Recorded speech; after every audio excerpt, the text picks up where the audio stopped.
यहाँ नहीं है। एक मैया थी, तो मैया मन में विचार करती है कि मेरा जीवन तो बीता जा रहा है, मैंने अपने जीवन में कोई दान पुण्य नहीं किया, कोई सत्कर्म नहीं किया, तो मुझे भी सत्कर्म करना चाहिए। मैया को यह ज्ञान हुआ। और कब ज्ञान हुआ? जब हाथ में कुछ रह नहीं गया, जब हाथ से सत्ता चली गई मैया के।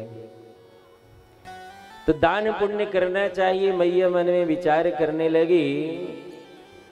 और मैया के पास महाराज जीवन में तो मैया ने इतना संग्रह किया था कि संग्रह करते करते मैया का जीवन पूर्ण हुआ। गिनते गिनते और रखते रखते अंत में मैया के पास बचा तो एक खोटा सिक्का बचा। और अब मन में इच्छा हुई कि कुछ दान पुण्य करना चाहिए। अब दान पुण्य करूं तो कैसे करूं, किसको करूं? तो मैया के नगरवासी जा रहे थे गंगा स्नान के लिए। तो नगरवासियों ने मैया से कहा, मैया तुम भी चलो स्नान करने। मैया कही, लाला चलना तो मैं भी चाहती हूँ, मेरी भी मन में इच्छा है कि कुछ पुण्य कमा लूं, कुछ दान पुण्य कर लूं, परंतु किसके साथ चलूं? तो नगरवासियों ने कहा, मैया तुम्हारा अपने तो तुम्हें कोई लेके जाएंगे नहीं, इसलिए मैया तुम हमारे साथ चलो, सुंदर स्नान करना, और जो तुम्हारे पास हो दान पुण्य करना तो ठीक है, नहीं तो स्नान तो हो ही जाएगा, उसमें कुछ नहीं लगना। और मैया बेचारी नगरवासियों के साथ में इस गंगा स्नान के लिए बड़े उत्सुक भाव से चल दी।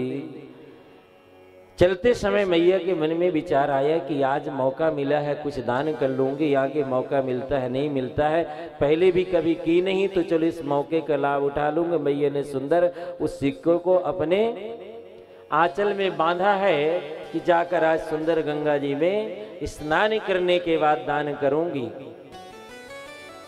और सुंदर पोटली बांध के मैया उन नगरवासियों के साथ कहां पहुंची हैं? गंगा किनारे। गंगा किनारे मैया जब पहुंची तो देखती है कि सब हर हर गंगे कह के सब स्नान कर रहे हैं। सैकड़ों भक्त स्नान कर रहे हैं। कोई स्नान करके सुंदर दान करता, पुण्य करता, कोई गोदान कर रहा, कोई वस्त्र दान कर रहा, कोई दक्षिणा दान कर रहा। तो मैया ने भी मन में विचार किया, मैं भी दान करूंगी। और मैया ने खूब डुबकी लगाई है, आज जी भर के डुबकी लगाई मैया ने। और मैया पूरी 108 डुबकी लगा गई। कितनी डुबकी? अर्चना बहन की तरह पूरी 108 डुबकी लगा गई। अब जब पूरी 108 डुबकी हुई तो मैया का शरीर भी मस्त हो गया, तंदुरुस्त हो गया, बिल्कुल मस्त हो गई स्नान करके। पूरे जीवन का पुण्य मैया मन में विचार करती है, मैंने आज प्राप्त कर लिया। अब नगरवासी जो साथ में गए थे सब कोई कुछ दान कर रहा, कोई कुछ दान कर रहा। पंडे पुजारियों को, पंडे बैठे रहते ना घाट में, तो सब दान कर रहे हैं। मैया ने भी विचार किया कि मैं भी दान कर लूं। और मैया ने धीरे से चुपके से अपनी पोटली को खोला कि कोई देख न ले कि मैं क्या दान कर रही हूं, क्योंकि दान की भी महिमा है। मैया को मालूम था कि दान की भी महिमा है। दान ऐसा करना चाहिए जो किसी को दिखे नहीं, गुप्त दान करना चाहिए। तो मैया को महिमा तो मालूम थी कि दान ऐसा करो कि जिस हाथ से दान करो तो दूसरे हाथ को भी मालूम न हो कि क्या दान कर दिए और कितना दान कर दिए। तो उस दान का महत्व है। तो मैया ने मन में विचार किया कि कोई देख ना पाए कि मैं क्या दान कर रही हूं। और मैया को तो यह था कि जो मैं दान कर रही हूं शायद वह दान कोई यहाँ नहीं कर रहा, किसी ने देख लिया तो मेरी हंसी हो जाएगी।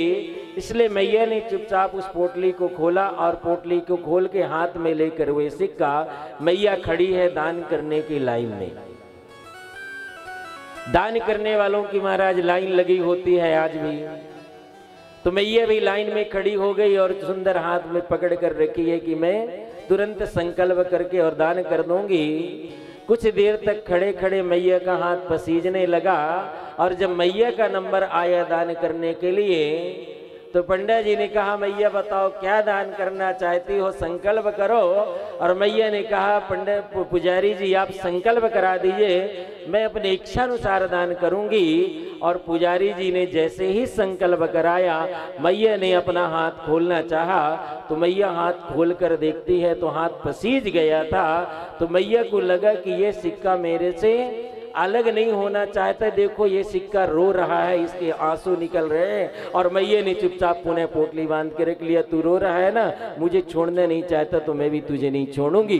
चुपचाप मैया ने उसे रख लिया और वापस नगर आ गई है, तो वापस नगर आ गई।